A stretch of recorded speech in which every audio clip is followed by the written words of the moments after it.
Hello, everybody. It's J.Silver. I'm back again for YouTube. Twitch viewers, some of this may be old news, but for YouTube viewers, this video is going to be covering my plans for banners and kind of what I've been doing since my last video. So, I did ding 40 earlier in this week. I think I dinged it on Tuesday morning. I only needed like 50 XP going into it, so I basically got all the XP for Tuesday, pushing towards 41. As you can see, I'm now at 42. I do have all of my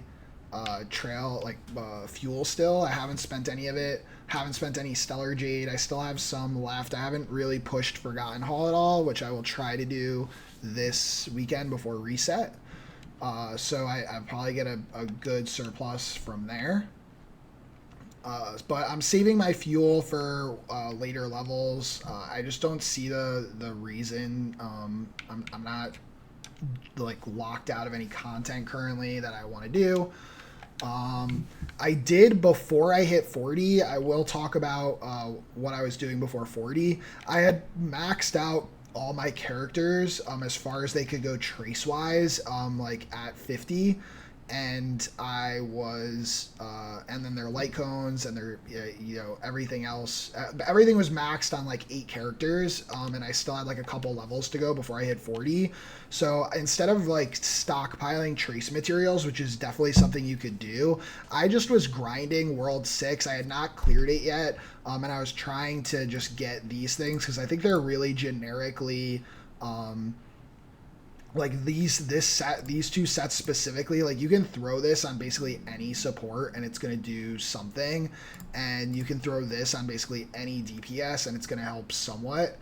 So I was just grinding these. I don't necessarily recommend doing this. I just really love Simulated Universe, and I actually did clear this before I hit 40 and like upgraded my characters. I only could do it one time. It was like kind of like a perfect run. I went Nihility, and I was playing with Sampo, and I just had like, it was mostly like all Nihility perks, and then I also had a bunch of Hunt perks that were giving me like extra speed. So that I had lots of turns. That's how I was able to clear it. There was no real, it wasn't though consistent. It was just like kind of like perfect storm type run, and I just was able to get there. So yeah, it is possible to clear this before you're 40. Just very difficult. I also have really far in my ability tree. Like you can see, I'm like almost done with it already. It starts getting really expensive. Like these perks here are 600, so I can only imagine that this is like 700, and these are probably 800, 900, 1,000 or something. But yeah, one tip that I'll tell everybody that I regret doing is if you go into this Herta store, you guys can see I actually bought one of these, and I actually regret it a lot. I really need this Hunt light cone to be able to have 2 units Hunt characters. I haven't pulled any 4-star light cones for the Hunt aside from the free-to-play one that you can get from Forgotten Hall, and from drops from Echoes, like the weekly bosses. So I actually really need this Hunt light cone so that I can have 2 characters for the Forgotten Hall teams. And I'm like, by buying this like super imposition to increase my preservation one, I have set myself off of buying this by like weeks, by like 2 weeks. So now instead of getting this, I could potentially have gotten this at like next week, because I haven't even claimed, as you can see, I haven't claimed my Simulated Universe one. So if I had not done that, I would have been able to, I'd be at 6 at the end of this week when I like do some Simulated Universe this weekend. I'd be at 6, so I could have gotten it, like I'd be at 7 next week with my weekly reward, and then like on Sunday or Monday on reset, I could have pushed it right away. So by not this coming Monday, but the Monday after, I could have potentially had this right away. And now I have to wait even more. I have to wait like 2 weeks longer than that, past that, before I can get this. So it's just it put me off by multiple weeks, which is unfortunate. So, and this is going to be a big limiting factor on what teams I'm going to be able to run inside of Simulated Universe, which is just very unfortunate. So if you guys have not purchased any of these yet, pick which one of the light cones you want, but I'm going to actually change my whole strategy here, and I'm just going to be going to just unlocking these at first and not superimposing them. I'm going to superimpose them afterwards. That was like a really tiny misplay I made, and I just realized it too late. It's not a huge deal because weeks in this game, in terms of from a free-to-play progression standpoint, it's not a huge deal, but it just does feel bad as like a content creator, for me at least, like that progress is pushed back now. So aside from that, where are we at? This week, once I dinged 40, I've just been slowly like leveling up characters and getting their traces. It's really energy like dependent, very like hungry. So your progress is actually pretty slow at these, especially for traces, because the traces just require so much energy to get. So I pushed March 7th really fast because I really valued this extension on her shield for one turn. It just makes it so much easier to cover multiple characters at the same time, having it last like 4 turns instead of 3. But as you can see, I didn't really I max leveled her shield as well to make it as big as possible. But as you can see, I have left these other ones alone for now. I will be pushing them later, but not now. And then I maxed out Arlen completely, mainly because I just really like him. I'm going to do a showcase video of him shortly. But yeah, this is, I maxed him out, and now I'm just working on Himiko, because she's like she's my 5-star DPS, and I'm trying to get her to maxed out, but it's just slow going. And then this is the main 4 units I've been running, although in Simulated Universe I normally swap out Sushang for Sampo because I just like Nayality is one of my favorite. I just think it's so much fun to run the Nayality tree, and Sampo just works really well with it. But generally these are the 4 units I've been going. These are what and then on the other units I've been working on the side are just Fire MC, Sampo, obviously, Don Hang, and then my 8th unit was gonna be Ting Yun, but I kind of, now that I'm pushed off of 2 hunt characters for Forgotten Hall, I'm gonna have to rethink that. So maybe I'll just build Asta instead. As you can see, I did pull Bailu. This is new. I don't think I've shown this off on YouTube. I haven't built her at all. She's still level 1.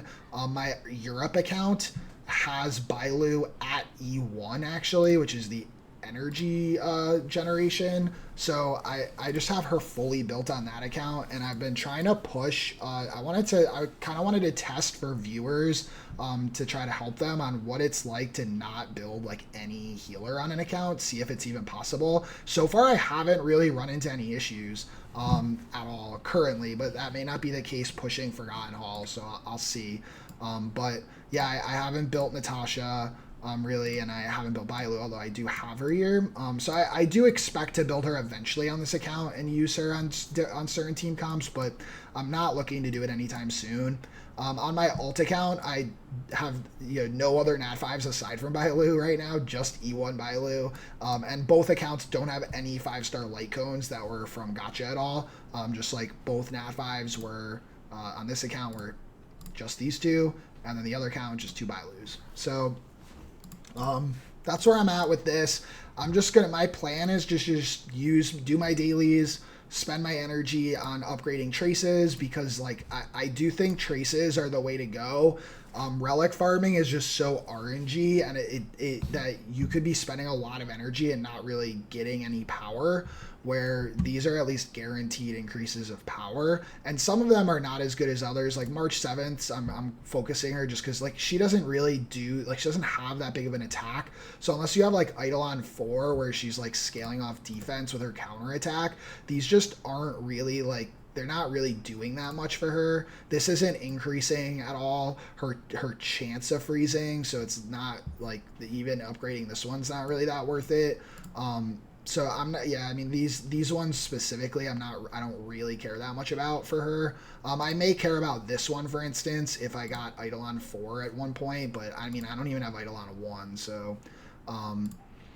But yeah, I mean some of them are worth less than others. Like support characters are just not that big of a deal aside from their support abilities. But DPS characters, I mean Himiko is going to get value on all of these. Arlen is going to get value on all of his, and Su Shang is going to get value. Honestly, Arlen, this one's not really that big of a deal for Arlen. It helps a little bit because like he hangs out at low HPs a lot of times. That like the dot debuffs may help him from not dying to just like a dot.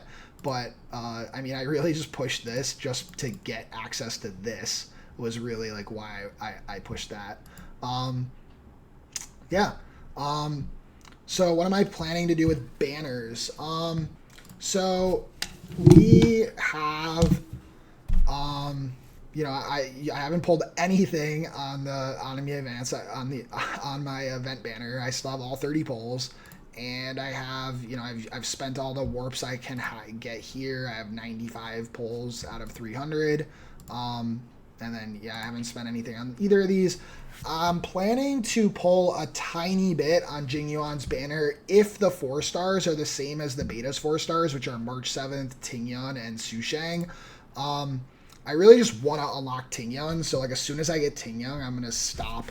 I'm gonna stop pulling. I actually have the only Eidolon I really care about for Su Shang, which is the free skill usage when you are attacking something that's weakness broken. And I mean, I'll take any March 7th like Eidolons I can get, but I'm not going to pull for them either because I don't actually care about Jing Yuan. Jing Yuan's just a weird character because he's like a good AoE damage dealer, but we don't really have a shortage of those on my account specifically. But also just like even if you didn't have Himiko, I mean, like, there's so many AoE users that are just in the game that are free to play accessible. I mean, forget about like Arlen or Sampo, who are like you have to like pull them. But I mean, it's probably very unlikely that you don't pull some like non-free to play one just because the game gives you so many summons. But say you don't have any of those characters and you didn't pull. I mean, let's look at the data bank here where we can see all of them. I mean, even the ones I don't have, I mean, Hook does pretty good AoE damage. Clara does good AoE damage. Seely, if you pulled for Seely, like, and got her, does, I mean, she doesn't do AoE damage, but she takes so many extra turns, she could kill, like, all the mooks, essentially. And then Welt does AoE damage. So, I mean, there's no shortage of AoE damage dealers, but even the ones the game just gives you for free, like Serval, and, I mean, QQ is actually not really that great. But she gets to be better with Eidolons, so I'm going to do a whole video on her as well. I mean, she's a little underwhelming until you get Eidolons for her, so, but, I mean, Serval is actually really strong, and so is, Asta is, like, good at breaking shields with AoE with her skill. And then, they don't show you the MC here, but the MC also has really good AoE as well. Like the main character, both versions of them, the physical and the fire. So, I mean, the game actually gives you pretty good. And Serval is an AoE lightning user, just like Jing Yuan, and you get Serval for free as well. So, I mean, my thing is, I just don't think I need on this account the AoE, and I'm not sure other people do either. I'll test more on my other account. Alistair's getting fed, but I'll test on my other account more and see if I feel like, because that account doesn't have Himiko, and it doesn't have any other Nat 5s. I do, and I'm building Hook and Pella. I do have Hook and Pella on that account, and I'm building Serval. So I don't think I need it on either account. I don't think I need Jing Yuan. I'm not going to pull it all on my alternate account. I don't need any of the characters. I actually pulled Ting Yun on my alternate account on EU just naturally, so I don't actually need any of the any of the Nat 4s on that account, so I'm not even going to pull it all there. I'm going to save everything on that account. On this account, I think, so after Jing Yuan, we don't know the order or the 4 stars, but 1.1 will feature Silver Wolf and Luocha, which are both characters we actually get to play in the story at least a little bit. So Luocha is an imaginary healer who can strip buffs. Now, there aren't that many enemies right now that have buffs that are actually relevant, so how good that is will just be determined on like how Honkai like how Hoyoverse like adds enemies into this game. Like if they add enemies that have really important buffs that we need to strip, then like units like Pella and Luocha, who are currently kind of the only units that can strip, will be really, really powerful. But if they just don't really add units that have powerful buffs that are really impactful to strip, then those characters aren't those abilities aren't going to be that valued highly. But healing is really hired for healing for Luocha is very highly valued, especially if you have not pulled Bailu. Like, you'll only have access to Natasha. So, I mean, pulling on his banner, I would suggest much more highly than if you're in that scenario. Silver Wolf, for if you have not pulled on Sealy like me, my only quantum character is QQ, and she's a little underwhelming without Eidolons. So I really want a quantum character, and Silver Wolf is insane. She has one of the most powerful abilities in the game that no other character currently has access to, which is the ability to inflict a weakness of an element type to a unit.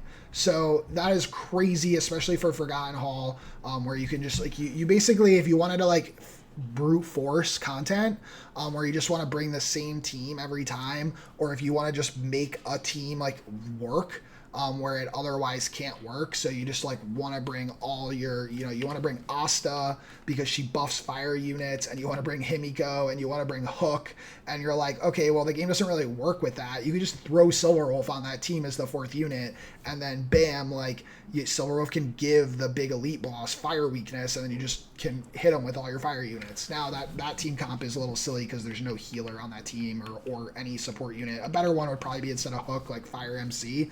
So like, say you wanted to run Fire MC, Himiko, Asta, and then Silver Wolf, that team could actually legitimately work, even with 3 fire units. So that Silver Wolf kind of enables that type of gameplay, and those type of team comps. And then she's really good on her own. Outside of that ability, her ultimate's really strong. It gives a defense break, and then her basic attack applies other debuffs. She's just overall very, very powerful, and she's a quantum character, which I don't have that many of. Now, Luocha has the same buff as if we're talking about Luocha. He's also an imaginary character, which there's only one imaginary character in the whole entire game, which is Welt right now. So we'll be getting another one there. Now, which banner I pull on, well, I really am leaning towards Silver Wolf for my main account. I really am going to go for her, most likely. However, there is a 4-star imaginary Harmony character, Yukong, who is, she's in the story. You guys should see her. She's the other character that is a Fox character, similar to Tingyan. She is also an imaginary 4-star. And she is a support. She's really, supposedly she's going to be very strong. We don't know which banner she's actually going to be on. We don't know if she's going to be on Silver Wolf's or Luocha's. I imagine she'll be on Silver Wolf's and not Luocha's. But that may tilt me one way or the other. Like, if Luocha's the first one and Yukong is on his banner, I may pull on his banner just to get her. And if I get her before I trigger pity, then I may stop and then use my pity for Silver Wolf. But if I, pull Luocha, then I'm not going to be, disheartened. He's another imaginary character. I can make it work on this account. But if it's the other way around, if Luocha comes out first, and she's not there, and like she's put on Silver Wolf's banner, then I know I'm just saving, and I get to get the best of both worlds with Luocha, or with Silver Wolf and Yukong, and have an imaginary character and a quantum character added to my account, and be really, really happy with that. That'd be that's what I'm hoping how the banners play out.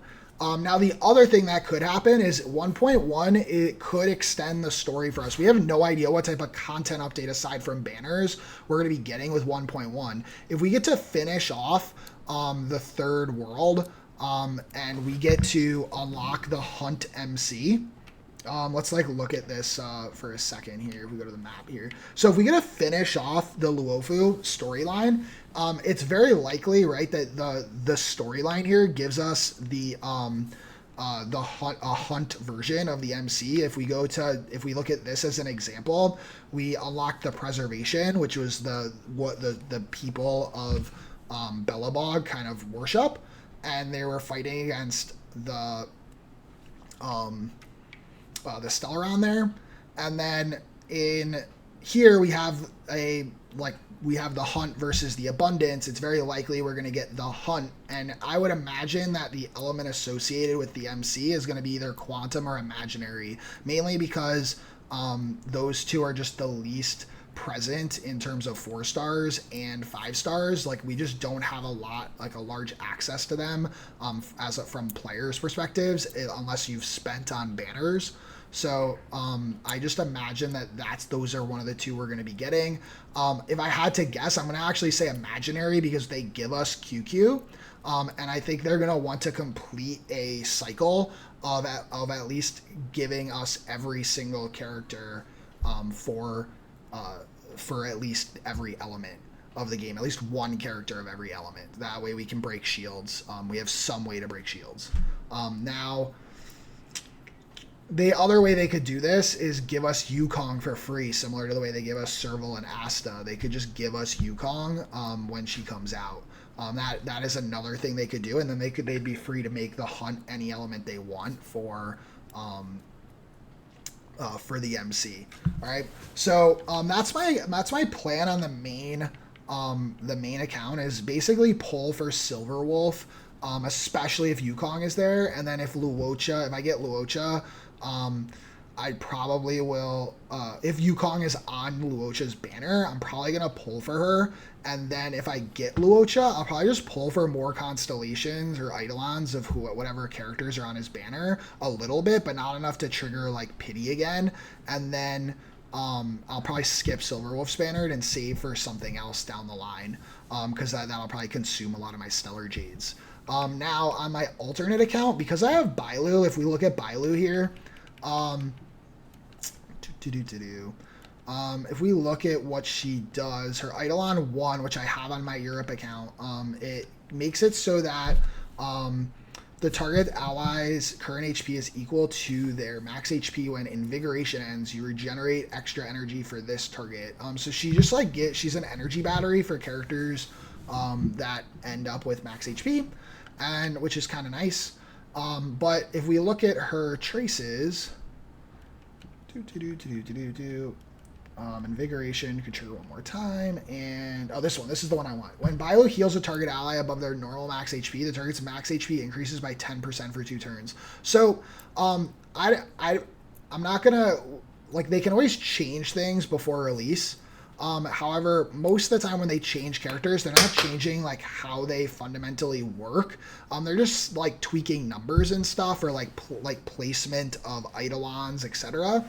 So I'm going on a limb here and saying that Blade is going to work similar to how he works in the beta, which is that he scales on max HP. He's a destruction character, and a lot of his skills revolve around sacrificing HP and then regenning HP. He has self-healing kind of in his kit. So I want to really pair him on my ultimate account, or on my alternate account, with my E1 Bailu, mainly because she can increase the max HP of people, and he scales on max HP. So I think it's and he hurts himself and then heals himself, and his abilities kind of work with where he's at in HP. So I think pairing him with a healer is really powerful, and then if it's paired with a healer that can increase his max HP, I think that's even better. Yeah, I want to try to pair him with Bailu. So I think on my alternate account, I'm literally just going to stockpile everything. I'm not going to pull on any of these upcoming banners on my alternate account and just save for Blade. That's my goal there. Yeah. So that's what I got. I'm not really planning too much around Eidolons for 4 stars yet. I really want to flesh out. Like I haven't really found which characters I think are, you know, I'm gonna build super long term. If we're thinking about this in Genshin terms, which is kind of how I'm approaching this, you know, characters are gonna be able to go up much higher than like, you know, we have like multiple world levels still to progress, and I try to think of like where I'm at in my Genshin account, and then you know how easy it is to bring characters up to certain levels, and it's pretty easy to bring a character to like 60 in when you have an endgame Genshin account. So you know right now it may feel difficult for me or for other people to bring their characters to 60 and their traces up to the 60 level, like the levels that it requires at 60, but really like it's not until they start requiring, if we look at Arlen, it's not really until they start requiring these purple materials in Genshin, and then eventually like the legendary ones, where it really starts getting very difficult to max out. Like it's a lot of effort to grind these materials out at endgame when you're like grinding the highest level of dungeons. So I'm not really putting too much weight into leveling up these characters to 60 right now. I will probably be putting like reassessing for efficiency purposes once I unlock the next one, but I feel like that's a long way away. Like at least like I'm only 42, so I mean it's at least probably a week and a half away, maybe even 2 weeks away. And I'll get to see what I pull on Jing Yuan's banner, like how many pulls I have to take to get Tingyan, because I am gonna pull on his banner until I get Tingyan. So I'll kind of see where I get Eidolons. Like if I get like a lot of Eidolons for March 7th or Susheng, and Tingyan just like gets away from me, that may mean I like in the future, like after the 1.1 banners that I'm planning to spend most of my current Stellar Jades on, I may end up getting like focusing banners just to complete Eidolons. Like if we like, you know, if Tingyan dodges us for a while on Jingyan and I end up, you know, with like E3 like March 7th, like I'm probably gonna pull on another banner with March 7th to get like E4, because that's where she starts scaling off defense. It's like a pretty big deal. I may even, depending on how many Stellar Jades there are and how many like units, how many the other 4 stars and what the 5 star is on some future banner, like it may even be relevant for me to go like push all the way to 6 and just get the 5 star on that banner and spend all my resources, because like having her heal is such a big deal. It's such a crazy like change in her kit. But like, you know, all of this is kind of down to what ends up happening with your pulls, right? Same thing with like if I do pull on Silverwolf's banner, right? And let's say Yukong is on that banner. Well, what other characters are on that banner? Because I'm going to get a lot of those, and that may determine what characters I end up building past 60. So yeah, we'll see. I think it's probably safe to say I'm probably going to build Himiko past 60. I mean, she's a 5 star. I really like her performance so far. Definitely going to probably be building her. I'll probably build the MC past 60 because they seem to be pretty good in this game compared to Genshin's, and yeah, they you know, they're always going to be able to be swapped to and from. So like level wise, it's a pretty good investment at least. Maybe like the traces. Like I haven't invested in the traces for yet for this, but I mean, yeah, I mean restores HP is pretty nice, especially since you're taunting, and yeah, I mean this is like a pretty nice. The Fire MC is a pretty nice kit. I've built him in the beta a lot with the defense scaling. I'm happy with him, and then the level never goes away if you end up changing later down the line, like you want to use a different version. So yeah, I don't think I'll regret building either of these past, but the other ones we'll have to see.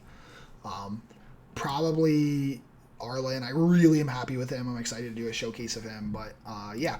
So That's it for this video, guys. If you like, please like and subscribe. If you thought this was good, comment on who you're gonna pull for. Obviously, I mean, I hate this disclaimer. I think it's a little cringe, but obviously, like, I'm not taking into any account of like waifu level status or like husbando status or like just I love this character's personality, I have to have them to enjoy the game type thing. If that's your case, you know, do your thing, but obviously that's not the point of this video. This is just like an efficiency, trying to min-max my free-to-play resources type video. So I'll check you guys out in the next video, or come watch me on Twitch when I stream. Peace.